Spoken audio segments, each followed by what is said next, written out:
નમસ્કાર મિત્રો, સ્વાગત છે આપણી યુટ્યુબ ચેનલ ગુજરાત વેધર ફોરકાસ્ટની અંદર. હવે મિત્રો ચોમાસું સિઝન આવી રહી છે અને મોટા ભાગના જે ખેડૂતો છે તેમને મગફળીનું વાવેતર કરવાનું હોતું હોય છે.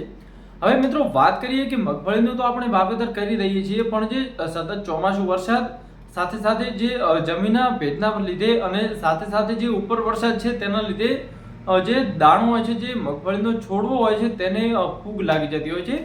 ફૂગના પણ બે પ્રકાર આવતા હોય છે. એક કાળી ફૂગ હોય છે, સફેદ ફૂગ હોય છે. પછી જે સફેદ મુંડા હોય છે, કાળા મુંડા હોય છે. આવા અમુક જે બેક્ટેરિયા હોય છે તેના કારણે ફૂગ વધુ થતી હોય છે. સાથે સાથે આ જે ફૂગના કારણે જે પાક છે જે નાશ પામતો હોય છે. તમે જોયું હશે કે લીલા છોડને જ્યારે પણ ફૂગ લાગતી હોય છે ત્યારે તે છોડ ધીરે ધીરે સુકાઈ જાય છે. તેના કારણે જે ખેડૂતને એક મોટું નુકસાન થતું હોય છે.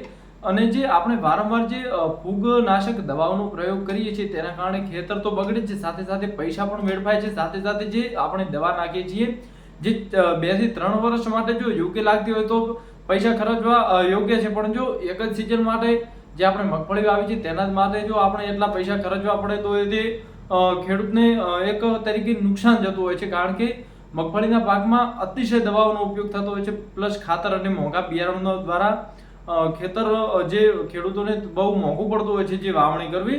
તો મિત્રો આજે 2-3 ખેડૂતોએ મને એવું કીધું હતું કે ફૂગનો પ્રશ્ન છે, સાથે સાથે મોંઘી દવાઓનો પણ અમારે ઉપયોગ નથી કરવો.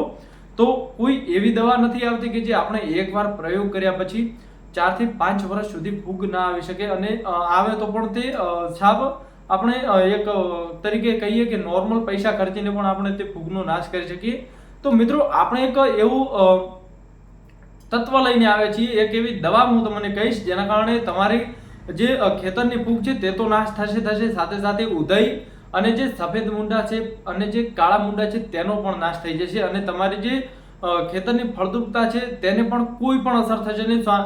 પણ આ જે હું દવા કહું છું તે નાખવાથી સામે તે ફળદ્રુપતા છે તે પણ વધશે, સાથે સાથે પાકમાં જે કોઈ હાનિકારકતા આવશે નહીં, કારણ કે પાકને પણ આ કોઈ પણ નુકસાન નહીં કરે. તો મિત્રો તે છે આપણું જે બજારમાં ગમે ત્યાં મળી રહેતું એરંડિયું તેલ. હવે મિત્રો એરંડિયું તેલ શું કરશે કે એરંડિયું તેલ છે જે તમે ખેતરમાં નાખશો એટલે ખેતરમાં જે ફૂગ છે પ્લસ સફેદ મુંડા છે પ્લસ ઉધઈ અને જે સફેદ મુંડાઓના ઉધઈના જે ઈંડા છે તે પણ નાશ પામશે જે એરંડિયા તેલના સંપર્કમાં આવવાથી. હવે મિત્રો વાત કરીએ એરંડિયું તેલ કે વીઘા દીઠ કેટલું આપવું જોઈએ. તો મેક્સિમમ જે તમે વીઘા દીઠ તમે 5 લીટર આપી શકો છો. 5 લીટર જે રેતની અંદર મિક્સ કરી અને પોંખી શકો છો, અથવા તો કોઈ તમારા પાસે સગવડ હોય તેનાથી પણ જે વીઘા દીઠ 5 લીટર આપી શકો છો, આ તો 5 કિલો આપી શકો છો.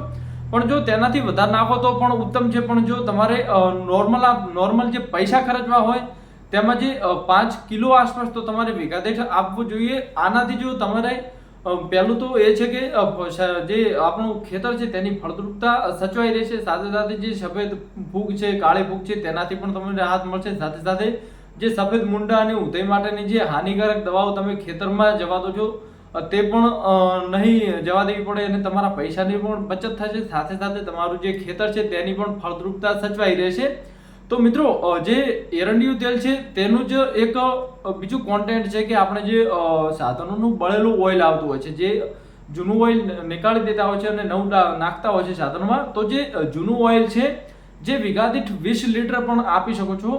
તેનાથી શું થશે કે જે આ મોટા ભાગના જે ફૂગ છે પ્લસ જે મુંડા છે, ઉધઈ છે તે સંપૂર્ણ નાશ પામશે. કારણ કે કોઈ એવી જીવાત નથી કે જે તેલના સંપર્કમાં આવવાથી મૃત્યુ ના પામતી હોય. ગમે તેવી ફૂગ હોય કે સફેદ મુંડા હોય, ઉધઈ, કોઈ પણ જાતની જીવાત જે તમારે જે મોટા ભાગના ખેડૂતોને બટાકામાં જે પ્રશ્ન રહ્યો હતો, જે બટાકાની અંદર કાણા પડી જતા હતા, તે જીવાત પણ આ જે ઓઇલના સંપર્કમાં આવવાથી નાશ પામશે.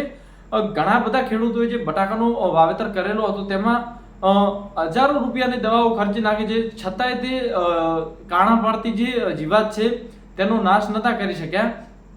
તો આ એક ઉત્તમ ઉપાય છે. તમે રેગ્યુલરલી જો પાક જ્યારે પણ વાવેતર કરો ત્યારે બળેલું ઓઇલ વીઘા દીઠ 20 લીટર ફરજિયાત આપવું. તેનાથી ઓછું નાખશો તો કોઈ એટલી અસર નહીં કરે, પણ વીઘા દીઠ 20 લીટર બળેલું ઓઇલ તો આપવું જ પડશે.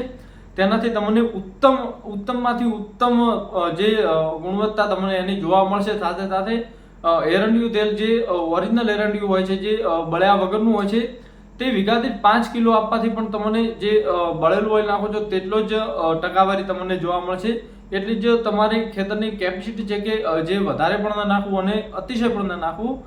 તો નોર્મલી જે તમે આ મેં કહ્યું તે રીતે નાખશો તો તમારે જે આ ફૂગનો પ્રશ્ન છે જે સંપૂર્ણ રીતે નાશ થઈ જશે. કારણ કે તેલના સંપર્કમાં એવી કોઈ જીવાત નથી જે જીવી શકતી હોય. સાથે સાથે જે તમારા પાકની જે તેલની ટકાવારી તાણવાની ક્ષમતા છે તે પણ વધશે. સાથે સાથે મૂળ વિકાસ કરશે. સાથે સાથે જે જમીનમાં જે અમુક રેતાળ ટાઈપની જમીન હોય છે, રેત થઈ ગયો હોય છે, તે પણ રેત ધીરે ધીરે ઓછો થઈ જશે. કારણ કે જે ઓઇલ છે જે બધા જ રેતના કણોને જકડી રાખે છે, તેના કારણે જે જમીન ફિટ થઈ જતી નથી. અમુકને જો રેતાળ વધુ હોય છે તો પિયત આપ્યા પછી જે જમીન છે કઠણ થઈ જતી હોય છે, તો આ તેલ નાખવાથી કઠણ પણ નહીં થાય.